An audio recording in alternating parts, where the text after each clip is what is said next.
Hey guys, what's up? Welcome back and happy Tuesday. Guys, I want to start off by saying thank you again so much for another amazing Wake Up and Adam episode. That was my second episode of my new morning show, and I have so much fun.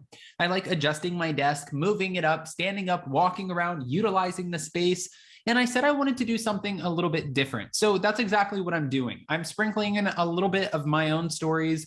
I have over 17,000, 18,000 photos and videos on my phone. Crazy, hilarious videos like today, the one that I shared with you. If you didn't see it, go see it. It's my holiday disaster video where, well, just go watch. But of course, I'll be implementing more of those videos and more of our morning show episodes Monday through Friday at 9:30 a.m. I hope you guys join us because it's been amazing so far. Now, guys, aside from that, we're back to talk about Vicki Gunvalson, who is now reacting to her former fiance, Steve Lodge's new engagement. She's pretty much calling him a fame whore, but she's not the only one reacting. We have all the details and more. Before we jump in, if you guys haven't already, go ahead, smash that like button. If you're not subscribed, get subscribed. And don't forget to hit that notification bell because, well, you don't want to miss anything we have coming up. With that, let's jump right in. It's time for all your binge-worthy pop culture news. Welcome to Up and Adam.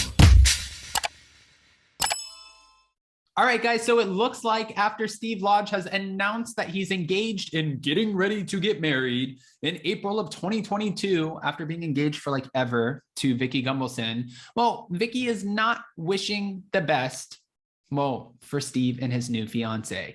After news of Steve Lodge and Janice Carlson's engagement broke Monday morning, the former Real Housewives of Orange County star apparently summed up her feelings about it in a statement to Page 6. She said, "I really don't want to give him any more publicity. He's a fame whore."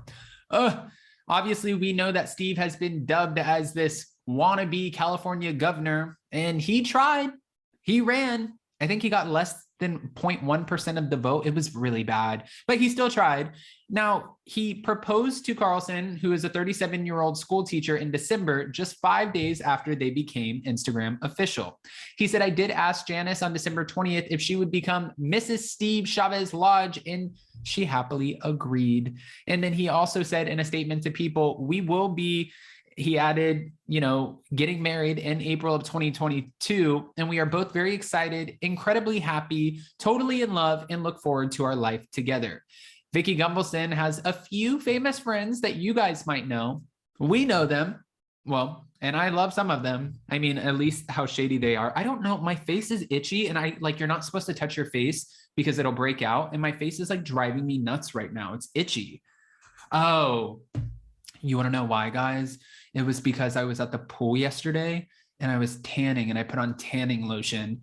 And that's why, because I got so much sun. I'm like, I just want to claw my skin right now. It's so itchy. Okay. Anyways, getting back to it. I'm going to not share all of my personal problems with you guys, but Vicki Gunvalson's famous friends, including Andy Cohen, took to social media to express their support for her in light of Steve Lodge's surprising news.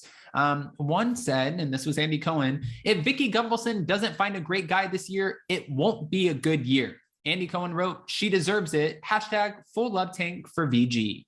Obviously, Vicki Gunvalson. Now, Dakota Insurance President's BFF, Tamra Judge, also retweeted Cohen's message in solidarity. And it's unclear when technically Vicki Gunvalson found out about the engagement, but she appeared to shade Steve Lodge just before the new year for wasting her time. I don't know if you guys remember this, but we were talking about a video. Well, it was an interview that Lala Kent did. And she talked about how Randall was the best and worst thing that ever happened to her. The best, meaning he gave her this beautiful little baby, but also the worst because, well, he was cheating on her and he was running around doing dirty shit. And who wouldn't, be pissed off at their partner if they found out that they were a little dirty dog in the trenches? Yeah, it makes sense. And Vicki agreed. She said, "I had a man in my life also who wasted a lot of time." And I think she said 6 years. Well, this is exactly what she said. "Sounds very similar to the man who stole almost 6 years of my life that I will never get back." She said this in response to Lala Kent's recent Not Skinny But Not Fat podcast interview. And she was comparing her ex to Randall Emmett. Now, Vicki has previously accused Steve Lodge of cheating on her and using her, but he has denied all of her allegations. He said that Vicki doesn't know when, no, she just doesn't know. No, the word no, I'm done. He made it sound like she was borderline like pursuing him persistently. Alliteration, I like that. Pursuing him persistently and trying to, not let go of the relationship. She accused him of cheating with this woman in Puerto Vallarta. She said that he had a 36-year-old woman, and he does. He has a 37-year-old woman. So at the time that she's talking about, maybe she was 36. And, when she's calling him a fame whore, they both claim that they were using each other. He said that she needed a storyline for the show, so she got me to get engaged to her on the show. That way she could maintain her full-time position. He also claimed he never liked being on the show. But then when she was, supporting him in the political run for California governor, he was saying, I want you to post it on social media, help me promote this. And she said that he pretty much used her. Now, he's also said, I don't like the being on TV. I didn't want to be on TV. I don't like people knowing my business. I don't like the fame, which is kind of odd because that's the exact opposite of what a fame whore is. And that's exactly what she's calling him. But guys, I don't want to just give you this information and not ask your opinion. So I am curious, what are your thoughts about all of this? How do you feel about Vicki Gunvalson shading the hell out of Steve Lodge? Do you think it's appropriate? I do. I mean, she's fresh out of it's 3 months after her breakup. She just ended a 6-year-long engagement, announced it officially 3 months ago.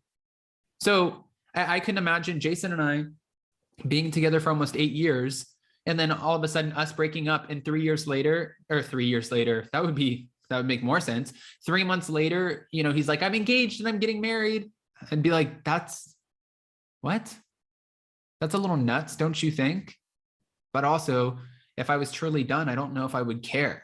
And for her, it looks like she kind of cares. Even though she was caught on a blind date of some sort, where Ryan Culberson, her son-in-law, posted a photo on Instagram saying, chaperoning this date.